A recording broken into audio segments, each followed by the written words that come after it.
50% વાલીઓ આપણે ત્યાં હોય છે, પરંતુ એની વચ્ચે આટલું સારું પરિણામ જે શાળાઓએ આવ્યું છે તે એ આખી ટીમને અભિનંદન. અને ખાસ કરીને કે અત્યારે એક સાહજિક રીતે વાત કરીએ કે આપણે ત્યાં શિક્ષણ માટે જાગૃતિ તો સારામાં સારી છે. ને અમારો પોતાનો અનુભવ કે શ્રી આપણે અહીં જ આપણે ઘણા બધા વિદ્યાર્થીઓ આવેલા છે, જૈન બોર્ડિંગ અને વિદ્યાલય જૂના કટારિયા, શ્રી વર્ધમાન જૈન બોર્ડિંગ અને વિદ્યાલય.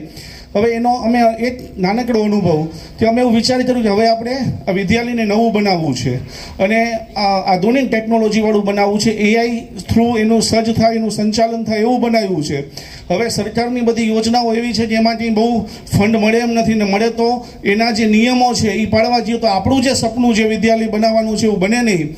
એટલે અમે ભૂતપૂર્વ વિદ્યાર્થીઓનો ડેટા એકત્ર કર્યો અને ભૂતપૂર્વ વિદ્યાર્થીઓને અપીલ કરી કે આપ વિદ્યાલય માટે આપ આનીને દાન આપો. એટલે અમને એમ હતું કે બહુ ટફ પડશે, પણ વિદ્યાલય 12 ડિસેમ્બરે ભૂમિપૂજન થયું. આજે આવતીકાલે પહેલા માળની છત ભરાવાની છે, 40,000 ફૂટનું નવું વિદ્યાલય બને છે અને ભૂતપૂર્વ વિદ્યાર્થીઓએ એક પણ રૂપિયાની સરકારી સહાય વગર, એક પણ રૂપિયાની સહાય નથી, અને ભૂતપૂર્વ વિદ્યાર્થીઓએ જેટલું ફંડ જોઈએ એનાથી વધારે ફંડ અમને આપી દીધું છે. એટલે આપણે કોઈ પણ ડેટા એનો કલેક્શન કરનાર હોય ભૂતપૂર્વ, એટલે આપણા જ વિદ્યાર્થીઓનો આપણે સાથ જોડીએ. હમણાં હું એક જગ્યાએ રાજસ્થાનમાં ગયો હતો, એ તાલુકા એવી પ્રથા પાડી છે કે કોઈને પણ ત્યાં સુખ પ્રસંગ હોય, લગ્ન હોય, ચાંદલો લે અને ચાંદલો એ ગામની સ્કૂલમાં આપે.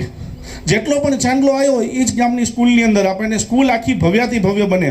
એટલે આવા અનેક આયોજનો આદરણીય લક્ષ્મીચંદભાઈને ખૂબ ખૂબ અભિનંદન કે શિક્ષણ માટેનો આ કાર્યક્રમ એમને વિચાર કર્યો, અમલ કર્યો અને આપણે બધા એકત્ર થયા.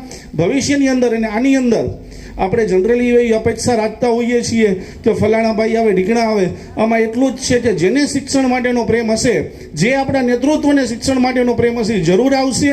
બાકી આ આવ્યા નથી અને વિદ્યાર્થીઓ આવ્યા, એમને જે પ્રોત્સાહન મળ્યું છે, એમને જે પ્લેટફોર્મ મળ્યું છે, એનો જે આપણે પરિચય વધ્યો છે, એ ભવિષ્યમાં આપણે આપણા જ વિસ્તાર માટે રહે.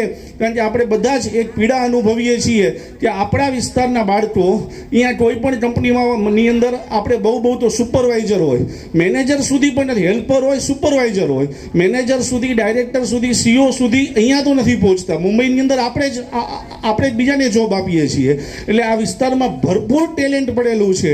ભવિષ્યની અંદર તલાટી આપણા વાગડનો હોય, શિક્ષક અહીંનો હોય, મામલતદાર અહીંયાના હોય, કલેક્ટર પણ અહીંના હોય, એ સુધીનું આપણે અહીંનો જ પોતાનો ભૂમિપુત્ર પોતાના જ વિસ્તારની અંદર હશે તો ખૂબ સારું કામ થઈ શકશે. એના માટે આખી ટીમને પુનઃ અભિનંદન.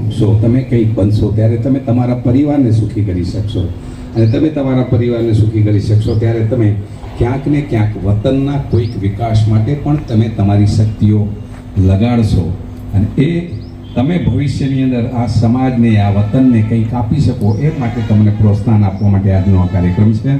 અહીં હવે આપણે સત્તાવાર રીતે કાર્યક્રમ શરૂ કરીશું. કોક તમારી આંખોમાં રમતું હશે, કોક તમારી વાતોથી હસતું હશે, પોતાની ખુશીની ચિંતા. આજ સ્ટેજનો ડર થયો કે ન થયો? થયો કે નહીં? હવે અહીંયાથી ભારત માતાની જય બોલતો જોરદાર. ભારત માતા કી વંદે માતરમ. થેન્ક યુ બેટા. આ કાર્યક્રમ દ્વારા તમારા સ્ટેજ ફિયરને દૂર કરવા માટેનો તમારો પ્રયાસ છે.